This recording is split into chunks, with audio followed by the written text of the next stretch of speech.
ठीक है। चलो, तो आज हम बात करते हैं रेजिस्टेंस बॉक्स की। ठीक है।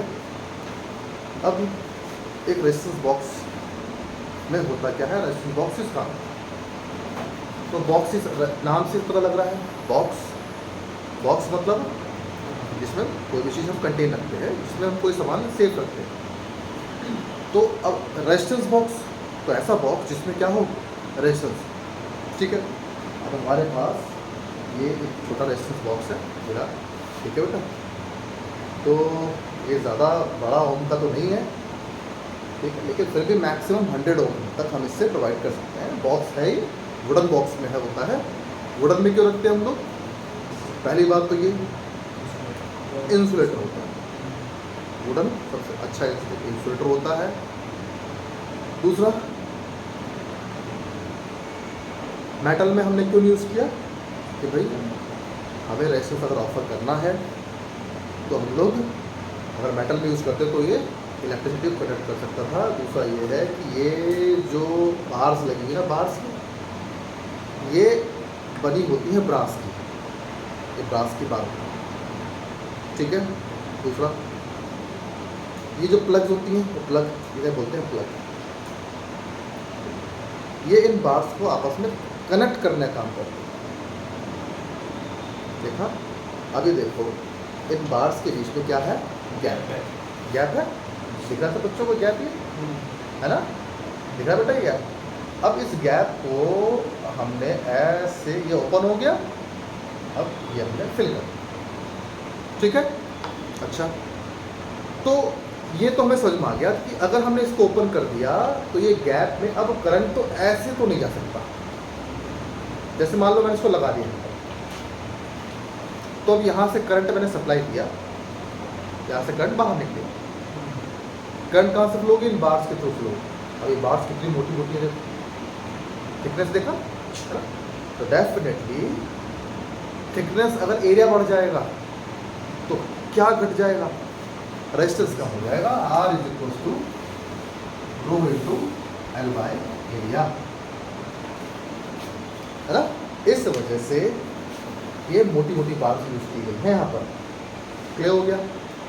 अब अगर हम एक प्लग को बाहर निकाल दें तो अब डेफिनेटली इधर के बार का डायरेक्टली इधर के बार से कोई कनेक्शन नहीं दिखता है, बीच में गैप है, तो फिर भी करंट फ्लो होती है।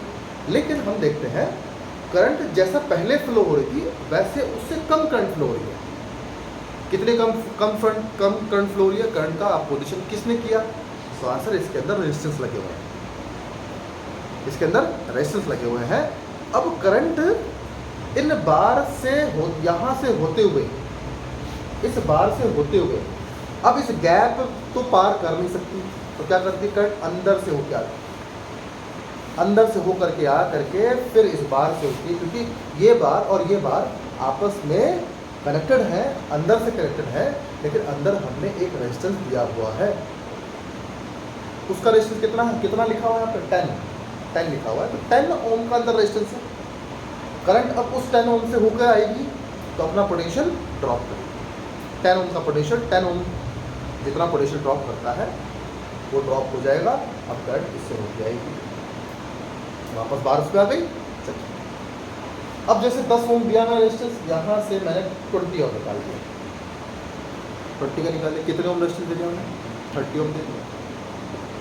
अब करंट जाएगी यहाँ से, पहले अंदर 10 ओम में से होके आएगी, फिर 20 से होके आएगी, और वैसे ही भी आपस में सीरीज में जुड़े हुए हैं। ये सारे रेजिस्टेंस कैसे अंदर में सीरीज में जुड़े हुए हैं। सीरीज में रेजिस्टेंस क्या होता है बेटा, एडिशन होता है। सीरीज में रेजिस्टेंस क्या ऐड होते हैं, 20 + 10 30 ओम का रेजिस्टेंस हमने ऑफर कर दिया इस रेजिस्टेंस बॉक्स। तो भाई यहाँ पर हम लोगों ने ये अभी शॉर्ट कर दिया है। अब बात आती है कि रेजिस्टेंस बॉक्स के अंदर रेजिस्टेंस ऑफर कैसे किया जाता है। आज हम इसको देखते हैं कि भाई रेजिस्टेंस बॉक्स के अंदर ऐसा क्या होता है जिससे रेजिस्टेंस ऑफर होता है। सबसे पहले आप लोग यहाँ देखो, ये क्या लिखा हुआ है, मैंगनीन कॉइल्स। क्या लिखा है, मैंगनीन कॉइल्स। आप लोगों को मैंने लास्ट लेक्चर में, पिछले लेक्चर्स में आपको मैंने कोफिशिएंट ऑफ टेम्परेचर सिखाया था, टेम्परेचर कोएफिशिएंट ऑफ रेजिस्टेंस सबको बताया था मैंने। अल्फा, कुछ का अल्फा पॉजिटिव का था, कुछ का अल्फा नेगेटिव का था, और कुछ ऐसे मटेरियल थे जिनका अल्फा ऑलमोस्ट जीरो था। जिनका अल्फा ऑलमोस्ट जीरो होता है, अल्फा बराबर होता है alpha temperature coefficient of resistance, temperature coefficient of resistance, that is done by alpha is equals to RT minus R naught upon R naught into। अब इनके अंदर मैग्नीम की कॉइल लगी हुई है या कॉन्स्टेंटिन की भी कॉइल आती है, दोनों ही एलॉयज होती है। ये एलॉयज होती है हमारी। एलॉयज कौन कौन से हम एलॉयज यूज करते हैं हम लोग रेजिस्टेंस ऑफर करने के लिए? मैग्नीम MAN GaN, कॉन्स्टेंटिन 10 और थर्ड नंबर पे नाइक्रोम। नाइक्रोम का हम इसमें यूज नहीं करते रेजिस्टेंस बॉक्स, ठीक है, लेकिन नाइक्रोम भी एक अलॉय है, इसका भी ये भी रेजिस्टेंस ऑफर करने के लिए होता है, but as compare to manganin constantan nichrome ज़्यादा रेजिस्टेंस ऑफर करता है। अगर हैवी रेजिस्टेंस तुम्हें बनाने हैं तो नाइक्रोम का यूज़ करो, लेकिन नाइक्रोम का भी अल्फा ऑलमोस्ट बहुत कम होता है, जीरो होता है, ठीक है। मैग्नीम और कॉन्स्टेंटिन ये बहुत अच्छे हैं और अच्छे मटेरियल्स हैं, अच्छे अलॉयज हैं, और इनका अल्फा, तीनों का अल्फा लगभग नियरली जीरो के आसपास होता है। अब जीरो का मतलब क्या होता है? On increasing the temperature RT delta T बढ़ाने के बाद भी RT लगभग बराबर होता है R0। अब RT R0 के बराबर होगा तो दोनों कट जाएंगे तो अल्फा क्या आएगा? जीरो आएगा। इसका मतलब टेम्परेचर बढ़ाने से रेजिस्टेंस चेंज नहीं होता इन मटेरियल्स का। तो ये मटेरियल हमारे कहलाते हैं what? Alloys. These are made up of mixture of materials. लोग आयरन, जिंक, कॉपर, इनको आपस में मिला करके हम ये मटेरियल तैयार करते हैं। कुछ परसेंटेज होती है, किसी की परसेंटेज ज़्यादा होती है, किसी की परसेंटेज कम होती है, तो वो हमें हमारी उस पर हमारा नहीं है। मेन है हमें कि हमारा इसका काम क्या है, ठीक है। जैसे हम लोगों ने 11th में सीखा था कि अगर हम आपस में कुछ मटेरियल्स मिला दें, हमने भाई स्टील क्या है? स्टील भी एक एलॉय है, ठीक है। लोहे से बना होता है, लोहा भी है, लेड भी, दुनिया भर की चीज़ें उसमें कुछ मिक्स कर जाती हैं, जिससे क्या होती है? उसके बाद है स्ट्रेंथ। तो स्टील की क्या होती है? स्ट्रेंथ ज़्यादा होती है। अगर स्ट्रेंथ वाला मटेरियल चाहिए, ताकत कितना लोड उठा सके, तो हमें क्या चाहिए? स्टील। कितना रेजिस्टेंस चाहिए हमें, और रेजिस्टेंस की वैल्यू चेंज नहीं होनी चाहिए, तो हमें यूज़ करने पड़ेंगे मिक्सचर ऑफ मटेरियल जो कि स्ट्रेंथ वाला काम नहीं करेंगे, रेजिस्टेंस ऑफर करने का काम करेंगे। बात समझ आ गया? अब इस रेजिस्टेंस बॉक्स के अंदर क्या होता है?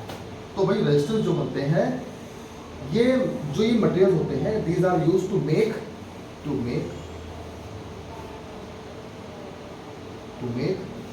स्टैंडर्ड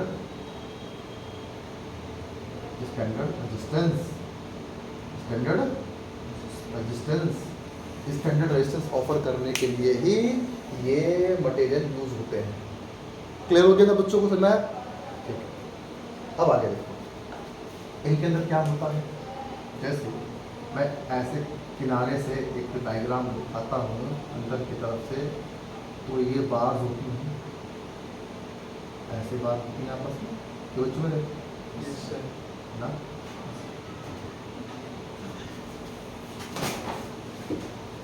और इन बार्स को हम प्लग की के हेल्प से हम ऐसे प्लग होते हैं, इनको निकाल के हम ऐसे रेजिस्टेंस ऑफर दे सकते हैं अपने अकॉर्डिंग, ठीक। नीचे एक बार से दूसरी बार जुड़ी होती है, किसकी हेल्प से? कॉइल की हेल्प से। कॉइल बनाते हैं क्योंकि कॉइल से क्या होगा? लेंथ छोटी हो जाएगी। लेंथ छोटी क्या होगी? कम जगह पे आ जाएगी। भाई वायर बहुत लंबी है, उसको मुझे कम जगह पे लाना है, तो क्या कर लो? रोल कर लो, रोल करते जाओ, तो यहाँ पर हम लोगों ने ऐसे रोज बना रखे हैं, रोज ऐसे इस तरीके के, ठीक है। और भाई हम जानते हैं कितना रेजिस्टेंस ऑफर करना है, 10 ओम। मुझे इस वायर, जो मैं मैग्नेट की वायर यूज करूंगा उसका एरिया मुझे पता है, मुझे उसकी रेजिस्टिविटी पता है। तो कितने ओम देना है, आर देना है 10 ओम। मुझे उसका एरिया पता है, मुझे उसका रेजिस्टिविटी पता है, तो मैं लेंथ निकाल सकता हूँ। तो कितनी लेंथ की वायर मैं मुझे यहाँ पे लेनी चाहिए। तो मैंने वो वायर लाया उतने ओम की, जितना ओम मुझे देना था, जितना लेंथ चाहिए वो लेंथ मैंने ऐसे ऐसे ऐसे ऐसे, ऐसे लपेट दिया। पहले लपेटने का तरीका भी होता है, अभी आप आगे पढ़ोगे इंडक्शन में, इलेक्ट्रिकल इंडक्शन में, कि एक कॉइल भी अपोजिशन देती है। एक कॉइल में करंट फ्लो होती है तो उससे भी अपोजिशन बनता है। लेंथ और एरिया से उसका मतलब नहीं, लेकिन वो अपोजिशन देता है क्योंकि कॉइल में है। और वो जो कॉइल में करंट का अपोजिशन आता है वो रेजिस्टेंस से अलग होता है, और वो जो अपोजिशन आता है करंट को, वो बैक ईएमएफ की वजह से आता है। करंट को भी अपोज करना है तो एक तरीका है रेजिस्टेंस का, एक तरीका और है, करंट जब चलती है तो ईएमएफ की वजह से चलती है। ईएमएफ होगा तभी तो आगे पुश करेगा, ईएमएफ फोर्स देगा। अगर मान लो एक ईएमएफ सामने से आ जाए तो क्या करंट को अपोजिशन मिलेगा? यही कॉइल करती है। कॉइल के अंदर एक उल्टा ईएमएफ बन जाता है जो आने वाली करंट का अपोज करता है। तो मुझे क्या करना चाहिए? तो हम बड़े दिमाग से काम लेते हैं। हमने क्या किया, हमने कॉइल को ऐसे लपेटा,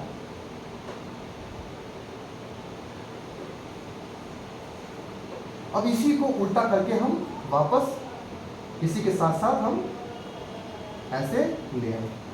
मतलब कॉइल हमने ऐसे लपेटी और ये हम इसी रास्ते को वापस हमने ट्रेस कर दिया। तो समझ नहीं आ रहा? अब एक वाली कॉइल में करंट जाएगी नीचे तो दूसरी वाली में करंट ऊपर आएगी, तो एक से बैक ईएमएफ बनेगा नीचे की तरफ, तो एक से बैक ईएमएफ बनेगा, वो बैक ईएमएफ अपने आप में कैंसिल कर देंगे। तो हमारी जो बाकी जो करंट थी वो करंट बची रहेगी, उस करंट को अपोजिशन नहीं मिलेगा। हम चाहते हैं अपोजिशन कौन सा? हम चाहते हैं अपोजिशन रेजिस्टेंस वाला, और कोई बाहरी अपोजिशन काम ना करे, तो हम नॉन इंडक्टिव कॉइल बनाते हैं। तो ये कॉइल जो होती है ये नॉन इंडक्टिव होती है। कौन सी होती है? Non inductive.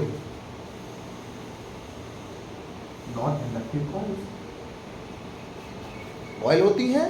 दूसरी नॉन इंडक्टिव होती है। लपेटा हमने ऐसे ऐसे ऐसे करके, फिर उसी रास्ते को वापस हमने उल्टा किया है। तो पहले करंट ऐसे ऐसे जाएगी और फिर करंट लौट के वापस आएगी। ऐसे ऐसे वाली करंट अगर बैक ईएमएफ नीचे बनाएगी तो दूसरी वाली करंट बैक ईएमएफ, तो उनका अपना बैक ईएमएफ कैंसिल हो जाएगा। तो मैं नहीं है बैक ईएमएफ करंट को अपोजिशन करेंगे। तो भाई मेरा ऐसे काम हो गया बच्चों मेरे। अब ये कॉइल आ गई, लेंथ आ गई जो है लेंथ। अब करंट जो जाएगी इसमें से, अब इसको मैंने प्लग को हटा दिया। अब करंट जो जाएगी ऐसे आई करंट, ऐसे आई करंट, अब रास्ता क्या है? ओपन। तो क्या करना पड़ेगा करंट को? मजबूर ऐसे हो करके ऐसे, फिर यहाँ से फिर बाहर। दिख गया? समझ में आ गया बेटा ये बात? समझ में आया पक्का? वंश कुछ कंफ्यूजन लग रहा है? आ गया भाई, इस चेहरे पर देख कर लगता है ना आसान तरीके से बताया है। तुम्हें क्या वो जो ये नॉन इंडक्टिव वाली बात समझ में आई है? बोलो, अरे बोलो भैया, कोई भी बात नहीं।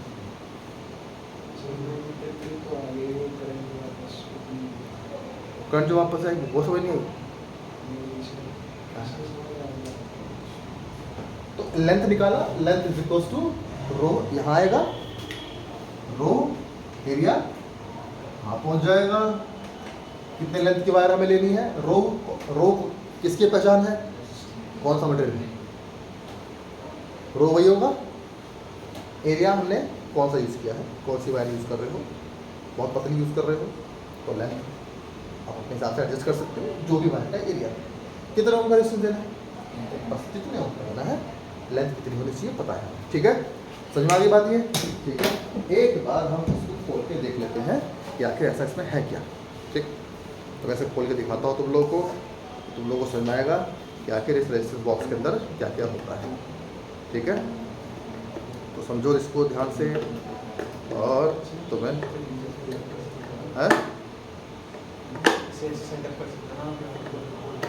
अरे कोई बात नहीं, यहाँ से दिखा देंगे ऐसे ही, क्या टेंशन आ रही है। 1 मिनट लगेगा कौन।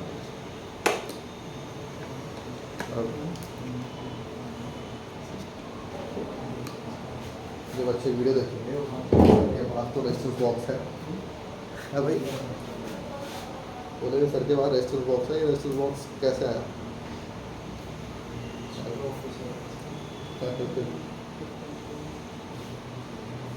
बेटा वो इधर टाओ दे, तो देखते रहो बेटा सब लोग ध्यान से। ये हम लोग हाँ ये बेटा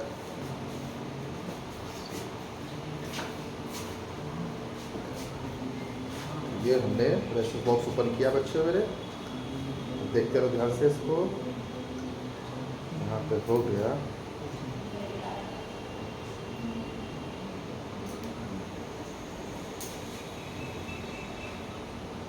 ठीक है, देखो ध्यान से, ये ऐसे। अब देखा, ठीक है, अब बच्चों को देखो, है ना, दिख रहा है। तो अब आप खुद देखो अपनी आंखों से, ये वाला है, बड़ा ध्यान से यूज़ करना पड़ेगा बेटा, ये है 1 ओम। बताओ 1 ओम में लेंथ बहुत ज़्यादा होगी कि 10 ओम में? 10 ओम में ज़्यादा होगी, ठीक है। तो देखो अब ध्यान से देखो, सबसे कम लेंथ क्योंकि सबसे कम टर्म दिख रहा है, और नॉन इंडक्टिव बनाया गया है, नॉन इंडक्टिव ऐसे ले गया, फिर उसको उल्टा लेके गया है इसको, ठीक है। और देखो 2 ओम वाले में लेंथ देखो, वायर लेंथ डबल हो गई, ये भी 2 ओम का है। ये देखो ये कौन सा है, 5 ओम का है। 5 ओम के और बाकी ओम के वायर में मुझे एरिया क्रॉस सेक्शन एरिया का अंतर लग रहा है, और ऐसा भी हो सकता है कि ये भी 2 ओम का है, ये 2 ओम ये 1 ओम, 3 है, 1 2 3, ठीक है। और मुझे ये वाला तो थोड़ा सा गड़बड़ लग रहा है मुझे, इस वाले में ये मुझे 5 ओम नहीं लग रहा है। 5 ओम तो लेंथ बढ़ाती है ना, देखो इसमें लेंथ कम लग रही है मुझे, ये इसमें थोड़ा फॉल्ट है। देखो ये वाला 5 ओम का है, ये वाला 5 ओम का है, क्या देखो ये है 1 2 3, तो 1 ओम 2 ओम और ये 3 वाले में भी 2 ओम है, ठीक है। तो देखो 2 ओम वाले में नंबर ऑफ टर्न्स देखो ज़्यादा दिख रहे हैं, हाँ दिख रहे हैं, 1 ओम ज़्यादा है, लेकिन जरा 5 ओम में देखो कम लग रहे हैं ना, जबकि 5 ओम में तो ज़्यादा होना चाहिए, और ये कम लग रहे हैं वो मुझे। लेकिन अगला है 10 ओम, तो 10 ओम में काफ़ी है, 10 ओम में काफ़ी है। और उससे अगला है 20 ओम, जरा 20 ओम को देखो जरा, भर गया ही पूरा नंबर ऑफ टर्न्स, दिखता है, सब साफ दिख रहा है इसमें, है ना। देखो क्या बेटा दिख गया, ये कौन सा है, ये भी 20 ओम है, दोनों सेम है।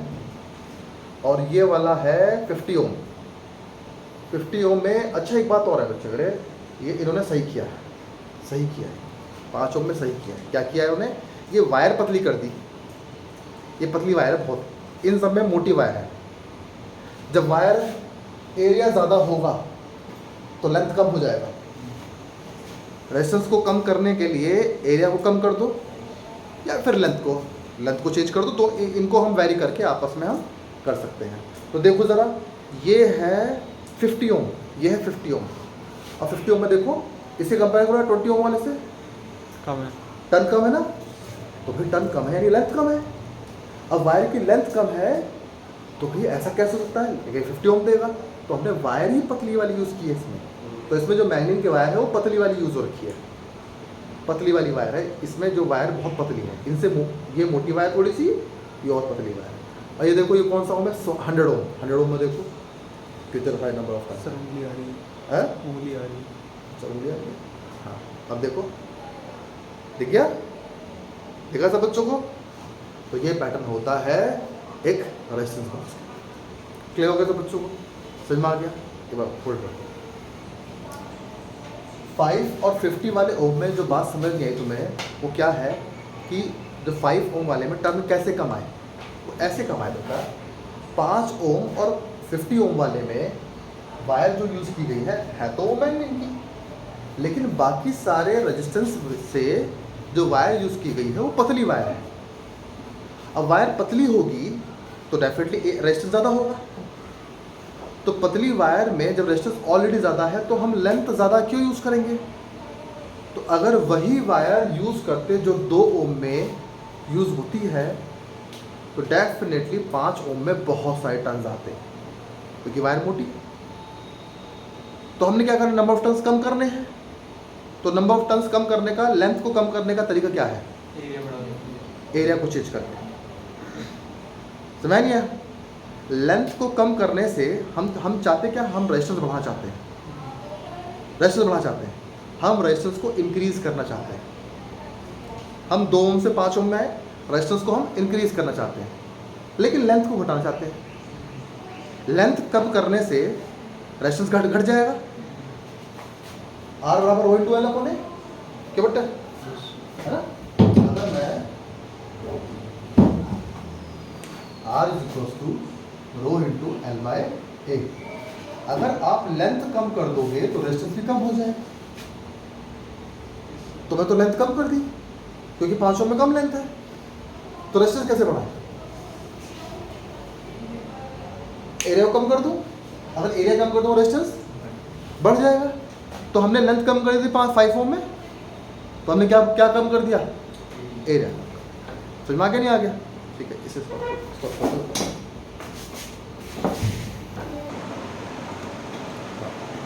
तो कर दिया स्टार्ट है ना? तो देखो बेटा, पहली बात तो सुनो, अभी आप आगे पढ़ोगे इलेक्ट्रोमैग्नेटिक इंडक्शन में कि जब कॉइल में करंट फ्लो होती है, क्योंकि यहाँ पे 10th में फैराडे लॉ पढ़ा हुआ है, ठीक है? तो फैराडे लॉ के according the rate of change of magnetic flux is the source of EMF. Magnetic flux मतलब मैग्नेटिक फील्ड का लिंक होना एरिया से। जैसे इलेक्ट्रिक फ्लक्स पढ़ा आप लोगों ने, तो इलेक्ट्रिक फील्ड का एरिया से लिंक होना, वैसे ही मैग्नेटिक फ्लक्स का मतलब होता है मैग्नेटिक फील्ड का एरिया से लिंक। अब एक कॉइल के पास क्या एरिया होता है? फुल होता है। कॉइल किनारे से क्रॉस सेक्शन से कॉइल कैसे होती है? सर्कुलर शेप की। कितने सारे सर्कल हैं? कॉइल करंट जा रही है ऐसे ऐसे करके, तो करंट में आती है मैग्नेटिक फील्ड। अब बताओ, एक सोलेनॉइड किस किस को याद है? याद है सोलेनॉइड? सोलेनॉइड याद है? सोलेनॉइड याद है ना? सोलेनॉइड में जब हम करंट फ्लो करते थे, सोलेनॉइड का शेप कैसा होता है? कॉइल होता है। जब सोलेनॉइड में हम करंट फ्लो करते हैं तो क्या सोलेनॉइड से मैग्नेटिक फील्ड बनता है? बनता है ना? ठीक है। क्या करंट, अब करंट जब स्टार्ट करेगी सोलेनॉइड में जाना अंदर, कोई भी चीज़ एकदम से टॉप से स्टार्ट नहीं करेगी। अगर मान लो करंट को होना है 1 एम्पियर या 2 एम्पियर, तो क्या एकदम से 2 हो जाएगी? नहीं, नंबर स्टार्ट होता है 0 से। 0 1 2 3 4 5 6 7 जो भी होगा नंबर 0 से स्टार्ट होगा। तो 2 एम्पियर तक जाते जाते करंट बढ़ेगी। पर शुरू में करंट हमेशा बढ़ती है। बढ़ती हुई करंट बदलता हुआ मैग्नेटिक फील्ड आता है। बदलता हुआ मैग्नेटिक फील्ड उस कॉइल के एरिया से लिंक होगा, जिसे बोलते हैं मैग्नेटिक फ्लक्स। मैग्नेटिक फील्ड बदलेगा तो मैग्नेटिक फ्लक्स बदलेगा, मैग्नेटिक फ्लक्स बदलेगा तो उससे क्या बनेगा? ईएमएफ बनेगा। फैराडे लॉ के अकॉर्डिंग बदलता हुआ मैग्नेटिक फ्लक्स क्या होता है? ईएमएफ। लेकिन फैराडे ने ये भी बताया ये बात कि जो वजह है ईएमएफ को बनाएगी, ईएमएफ उसी वजह का अपोज करेगी। यही तो अपोजिशन है। ईएमएफ को जो बनाएगा, ईएमएफ उसी का अपोज करेगा। बताओ ईएमएफ को कौन बना रहा है? वो बदलता हुआ मैग्नेटिक फील्ड, और बदलते हुए मैग्नेटिक फील्ड कौन बना रहा है? करंट बना रही है। तो करंट को रोक दो,